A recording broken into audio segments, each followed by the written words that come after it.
The Galactic Combat Assessment's emergency lockdown triggered for the first time in 4,000 years, and the human girl they'd classified as physically deficient just walked through 3 reinforced containment barriers, asking where the bathrooms were. Combat Master Zilak stared at his holographic display, mandibles clicking in distress as alarms screamed through the facility. The barriers, each rated to contain a Class 9 Berserker warrior, hung in twisted fragments around the corridor. Structural integrity warnings flashed red across every screen. And there, in the center of the devastation, stood the smallest trainee in the entire program, looking confused. Did I break something?" Emma Johnson asked, glancing at the sparking wreckage around her. "I just leaned on the wall for a second. I'm really sorry." Zilax's 4 eyes widened as he processed her words. Leaned. She'd leaned on a barrier designed to withstand direct hits from plasma cannons. His secondary arms moved frantically across his control panel, pulling up her assessment file. Species: human, Homo sapiens. According to YouTube analytics, 99.6% of viewers are not subscribed. That's a huge number. By subscribing the channel that is completely free, you'll help support the channel and never miss fresh content. Origin: Earth. Class 12 Deathworld, pending verification. Physical classification: deficient. Strength rating: below minimum standard. Assigned to remedial physical development program. Trainee Johnson, Zilak said carefully, his translator struggling to keep his voice steady. Please remain exactly where you are. Do not move. Do not touch anything. Okay? Emma shifted her weight nervously. The floor beneath her feet cracked. Not a small crack, a spiderweb of fractures that radiated outward for 2 meters in every direction, accompanied by a low groan from the facility's structural supports. Zilax triggered the facility-wide emergency channel. "This is Combat Master Zilax. We have a Code Omega situation in Assessment Wing 7. I need Senior Command, Structural Engineers, and..." He paused, looking at the trembling building around him. "And probably everyone." "Code Omega?" Emma's eyebrows shot up. "That sounds serious. Should I evacuate or something?" "No," Zilax's voice cracked. "I mean, no, please. Just stay very, very still." Within minutes, the observation deck filled with officials. Chief Physiologist Vexia arrived first, her crystalline form refracting the emergency lights into anxious patterns. Behind her came Senior Combat Instructor Kael'thas, his scaled bulk making the reinforced deck plates groan. "Explain," Vexia demanded, her voice chiming with barely controlled stress. Zilax gestured at the screens showing multiple angles of Emma standing motionless in the corridor. She was assigned to remedial training due to insufficient muscle mass. The assessment indicated she lacked the physical strength for standard combat protocols. "And," Kael'thas growled, "and she walked through 3 containment barriers without noticing them. Then she cracked reinforced flooring rated for heavy combat mechs by shifting her weight." Vexia's crystalline structure flickered. "That's impossible. Her muscle density readings were well below galactic baseline. She barely registered on our strength assessment equipment." "Check the structural damage reports," Zilax said quietly. Vexia pulled up the data. Her glow dimmed to almost nothing. This level of force, only a Class 9 heavy worlder could generate this, and they'd need to be trying. Down in the corridor, Emma was getting fidgety. Guys? I really do need to use the bathroom. I've been here for like 3 hours doing those strength tests, and I had a lot of coffee this morning." "The strength tests," Zilax said slowly. "Show me the recordings." The footage played across the main screen. Emma, looking confused and apologetic, squeezing the grip strength device with what appeared to be minimal effort. The device registered a reading of 127, pathetically low by galactic standards. Then the device sparked, smoked, and split cleanly in half. "I thought I was doing it wrong," Emma's voice came through the speakers. "Should I try again?" They'd given her 3 more devices. She'd broken all of them the same way. The equipment wasn't malfunctioning, Vexia whispered. It was rated to a maximum of 125. She exceeded its capacity and then kept going until it failed structurally. Kael'thas leaned forward, his combat instincts analyzing the situation. Pull up her medical scan, full biological analysis. The data spread across the screens. For a long moment, nobody spoke. Her bone density is... Vexia's voice trailed off. That can't be right. That's denser than combat-grade composite armor. Her skeletal structure should collapse under its own weight. Look at her muscle fiber composition, Kael'thas added, his voice tight. The density per cross-sectional area is... This is beyond any biological tissue we've recorded. Each fiber is doing the work of 50 normal muscle fibers. Her cardiovascular system is pumping fluid at pressures that should rupture the vessels, Vexia continued, scrolling through the data with increasing alarm. Her neural response time is faster than our measurement equipment can accurately track, and her planet's atmospheric pressure... She stopped. Her glow turned a deep, frightened blue. What is it? Zilax demanded. Earth's atmospheric pressure is 101.3 kilopascals at sea level. That's more than 3 times what we consider a heavy pressure environment. The gravity is... She pulled up the planetary data. 9.8 meters per second squared. We classified anything above 7.0 as a Class 10 death world. So she's from a heavy world, Kael'thas said. That explains some of it. You don't understand. Vexia's chime was almost frantic now. Humans evolved in this environment.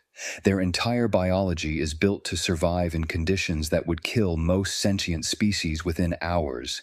They consider this normal. Down in the corridor, Emma had started doing what appeared to be gentle stretches. With each movement, the structural sensors screamed warnings. When she reached down to touch her toes, the floor beneath her buckled. "Oh, come on," Emma said, jumping back and putting her foot through the deck plating. "What is this place made of? Cardboard?" "It's made of triaxial reinforced durasteel," Zilax said weakly. "It's rated to support a Class 7 assault vehicle." "Huh," Emma said, pulling her foot out with a screech of torn metal. "Weird. Look, I really need to find a bathroom. Can someone just point me in the right direction? I promise I'll be careful." Vexia made a decision. "Open a channel to her. I need to talk to her directly." The communications opened. "Trainee Johnson, this is Chief Physiologist Vexia. I have some questions about your home planet." "Oh, sure," Emma's face brightened. "What do you want to know?" "The gravity reading we have for Earth, is it accurate? 9.8 meters per second squared?" "Yeah, that sounds right. Why?" "And you consider this normal? You don't find it difficult to move?" Emma laughed. "No, that's just regular gravity. I mean, I guess it's a little lighter than when I go hiking in the mountains back home because of the altitude, but not by much." The observation deck went silent. "I see," Vexia said carefully. "And the atmospheric pressure? The 101.3 kilopascals? Is that high? I don't really know the numbers. It's just normal air to me." Emma paused. "Wait, what's the gravity here in this facility?" Zilax checked his readouts. "We maintain standard galactic comfort levels, 3.2 meters per second squared." Emma's eyes widened. Oh, that explains so much. I thought I was being really clumsy today, but I'm not used to low-grav environments. Everything feels super light and floaty, like walking on the moon, you know? "You've been to your moon?" Kael'thas asked, intrigued despite himself. "What?" "No, I mean, it's an expression." "We've sent people there, though. My uncle applied to the astronaut program once." She laughed again. "He didn't make it. Said he wasn't fit enough." "Not fit enough?" Vexia's chime cracked. "What are the fitness requirements for your space program?" "Oh, you know, the usual stuff. Got to be able to run a couple miles, do a bunch of push-ups, survive underwater training, handle high G-forces, that kind of thing. Pretty standard physical stuff." The officials exchanged horrified looks. "Emma," Vexia said slowly, What you're describing as standard physical stuff would kill most species we've encountered. Actually kill them. Dead.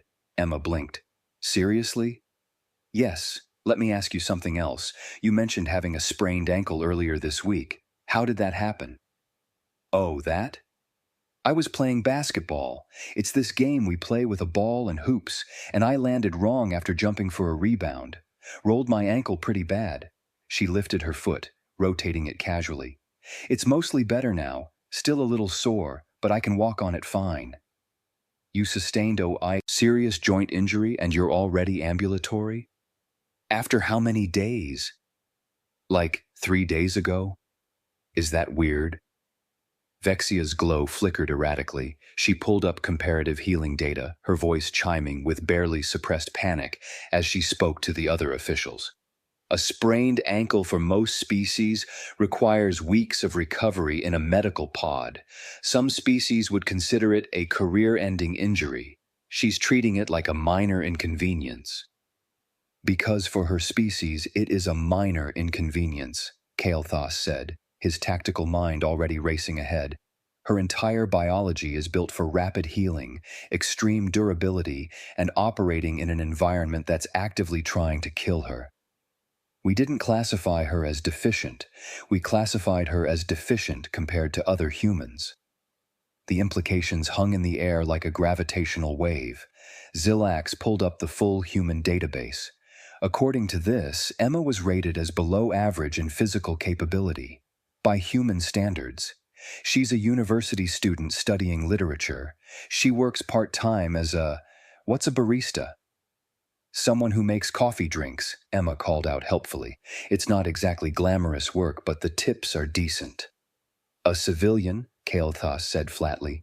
We're looking at a civilian human who works in food service, and she's physically more capable than our elite heavy world combat specialists. Vexia was frantically pulling up more data. Look at this. The assessment team classified her as deficient because she ranked in the lower 30th percentile for human strength. But that lower 30th percentile, she trailed off, doing calculations. That still puts her at approximately 400% of our galactic baseline for her mass-to-strength ratio. What about trained human soldiers? Kael'thas asked quietly. Nobody wanted to answer that question. Emma, oblivious to the existential crisis happening in the observation deck, had started doing jumping jacks to keep warm. Each landing sent tremors through the facility's structure. Alarms triggered and then automatically disabled themselves as the emergency systems realized they'd just be screaming constantly. Someone needs to tell her to stop moving, Zilax said desperately. Trainee Johnson, Vexia called out. Please remain still. You're causing structural damage. Oh God, I'm so sorry. Emma froze mid-jump. The sudden stop created a small shockwave that rattled the observation deck windows. I was just cold. You guys keep it really chilly in here. Don't you have any heat? This facility is maintained at 22 degrees Celsius, Zilax said. That's actually on the warm end of galactic standard comfort. 22? That's like 72 Fahrenheit? Emma hugged herself. That's freezing. My apartment at home is usually around 78, and that's with the AC running in summer. Air conditioning? Vexia asked. You cool your environments? Well, yeah. Summer gets hot, like 35 degrees Celsius sometimes, and humid. Gotta have AC or it's unbearable. Vexia pulled up Earth's climate data. That temperature, with the atmospheric pressure and humidity you're describing, would be classified as a hostile environment requiring protective equipment for most species. You consider it an inconvenience. I mean, it's not great, Emma admitted, but you just dress appropriately and stay hydrated. It's fine. Kael'thas was scrolling through more data, his expression growing increasingly disturbed. Her planet experiences regular catastrophic weather events. Hurricanes, tornadoes, blizzards, floods, earthquakes, volcanic eruptions, and yet they have billions of inhabitants living across almost every climate zone. We're pretty adaptable, Emma said cheerfully. Humans can live almost anywhere if we need to. Your planet is actively trying to kill you and you just adapt? Zilax's voice was faint. Well, when you put it like that, it sounds dramatic. It's just weather. Senior Commander Jotaro arrived at that moment, his military bearing immediately assessing the situation. Explain, briefly. Vexia pulled herself together.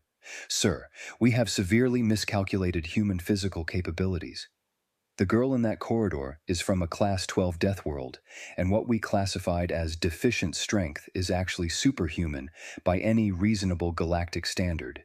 She's caused extensive structural damage without trying, and she's not even aware of her own strength. Jotaro studied Emma through the observation window. She looks small. Yes, sir, that's part of the problem. We assessed her based on muscle size rather than muscle density. Human muscle tissue is approximately 10 times denser than galactic baseline. Their bone structure is similarly dense. They evolved in an environment with triple our standard gravity and pressure. How many humans have we processed through this facility? Zilax checked the records. 47, sir, all of them classified as deficient or below standard in physical capabilities. All of them classified incorrectly, Jotaro said. Show me the strongest human we assessed. The file appeared on screen. Marcus Taylor, professional security consultant, rated at the 95th percentile for human strength. His assessment numbers made Jotaro's scales ripple in alarm. This individual could fight a Korvax battlemaster hand-to-hand and win, he said quietly, and according to this, he's considered only moderately above average for his species. Yes, sir, Vexia confirmed, and they have professional soldiers specifically trained and selected for combat roles. We haven't assessed any of those yet. The implications settled over the observation deck like a suffocating blanket. Emma's voice interrupted the silence. Guys? I'm really sorry to be a pain, but I seriously need a bathroom, and also I'm supposed to be at work in like 2 hours. My manager gets really pissy if I'm late, and she's actually scary when she's mad. Her manager is scary, Kelthos repeated. Her civilian food service manager is scarier to her than destroying our facility. Because her manager is also human, Vexia said, and probably just as physically capable as Emma, but with authority over her employment. Jotaro made a decision. Get her to a bathroom, carefully, then escort her to briefing room 1. We need to have a very thorough conversation about human normal activities. He paused, and send an emergency communication to the Galactic Council. We need to completely revise our classification system for human beings, immediately. What classification should we give them, sir? Zilax asked. Jotaro looked at the structural damage reports, then at Emma's casual stance in the corridor, then at the data showing that she was a below-average specimen of her species. Extreme caution, he said finally, and possibly an apology. 2 hours later, Emma sat in briefing room 1, a hastily reinforced chamber built to accommodate heavy world species. She'd been given a heated blanket, several pillows, and a selection of beverages that the medical staff had confirmed were non-toxic to humans. She clutched a cup of something approximating coffee and looked apologetically at the assembled officials. I'm really sorry about the damage, she said again. I honestly didn't know I was breaking things. Everything just feels so fragile here. That's because you're approximately 300% stronger than the facility was designed to handle, Vexia explained gently. We made a serious error in our assessment of human capabilities. Oh, Emma processed this. So, I'm not deficient. No, Jotaro said firmly. You are, in fact, extraordinarily powerful by galactic standards. Even for a human, you're within normal range, which means you're far beyond most species' capabilities. Huh, Emma said. That's weird. My little sister can bench press way more than me. She does CrossFit. The officials exchanged glances. Your younger sibling is stronger than you? Kael'thas asked carefully. Oh yeah, Sarah's a beast. She's training for a triathlon right now. I'm more of a bookworm, I guess. I like running, but I'm not really into heavy exercise. Vexia made a note. Human bookworms, still capable of extreme physical feats. Athletic humans are exponentially more dangerous.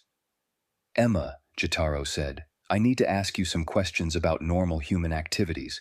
Please answer honestly. Sure, okay. What do human children do for recreation? Kids? I mean, normal stuff.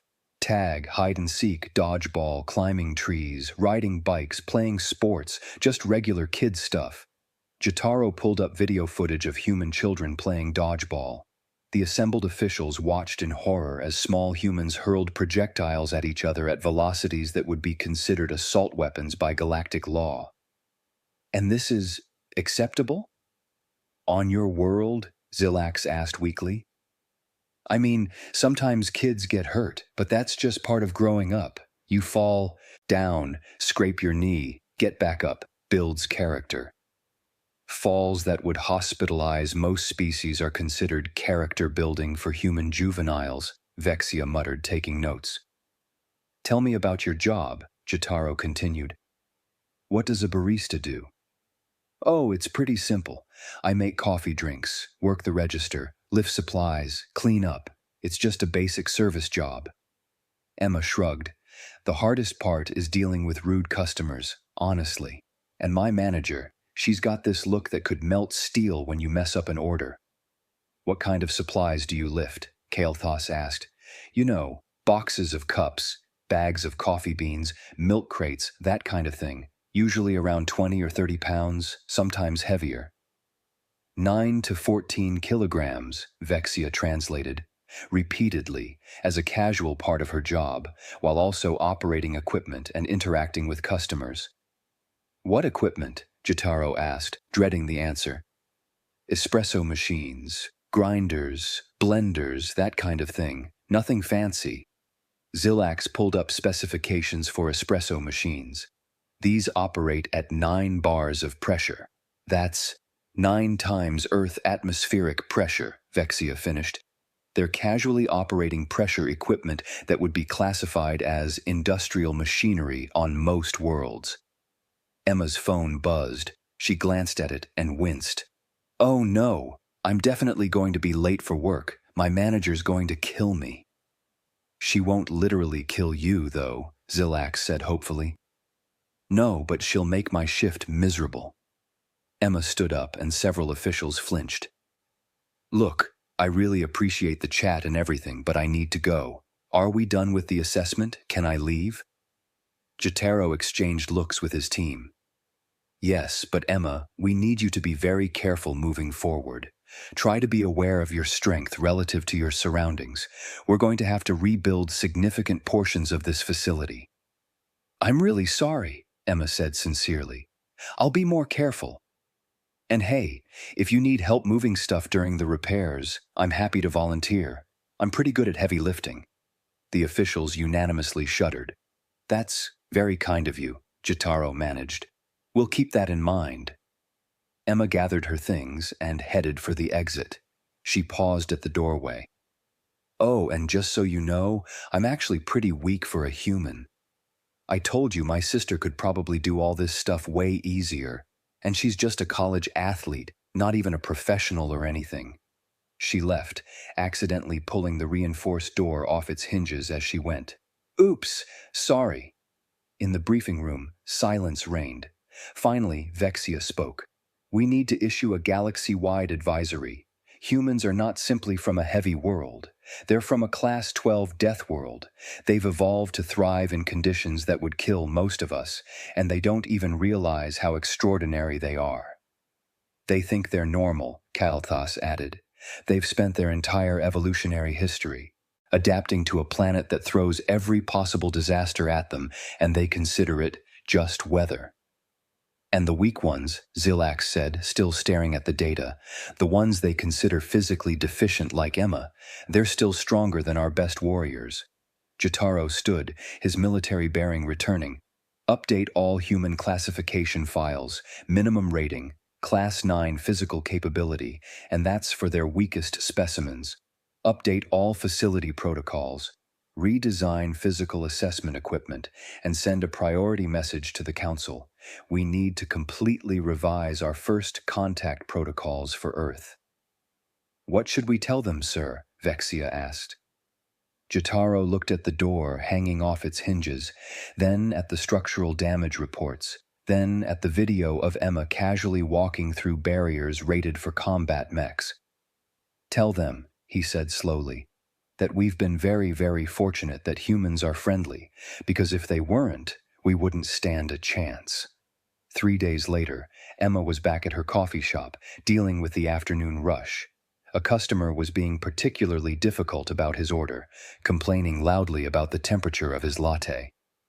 "This is unacceptable," he shouted. "I want to speak to your manager."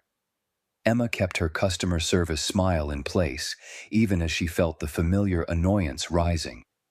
"I'm sorry, sir. I can remake that for you right now." Her manager, Linda Thomas, appeared from the back room. She was a short woman with steel-gray hair and an expression that could, as Emma had once described, melt steel.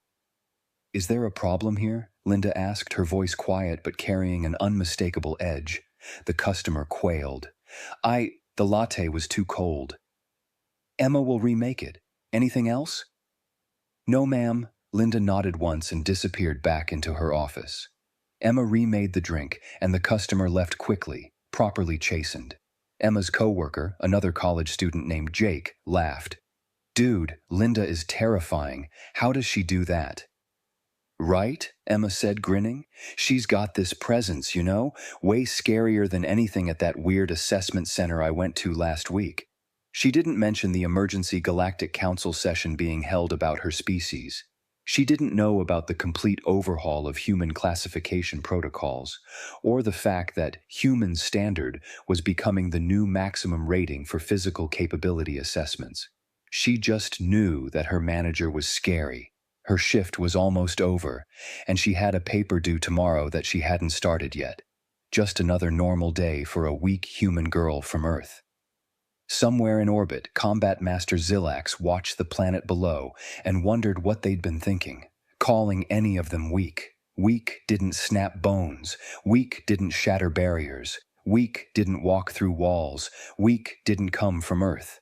And Emma Johnson, the girl they'd called deficient, the girl who'd accidentally destroyed their facility while looking for a bathroom, the girl who considered herself weak because her sister was stronger.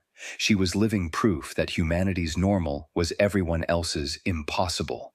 The Galactic Council had issued its advisory: approach humans with caution, respect, and the understanding that even their weakest members are extraordinarily powerful. But more importantly, they'd added a note that Jotaro had insisted upon: humans don't know how strong they are. They think they're normal. Treat them with the kindness they deserve because they're not trying to be intimidating. They're just being themselves. And that, perhaps, was the most terrifying thing of all.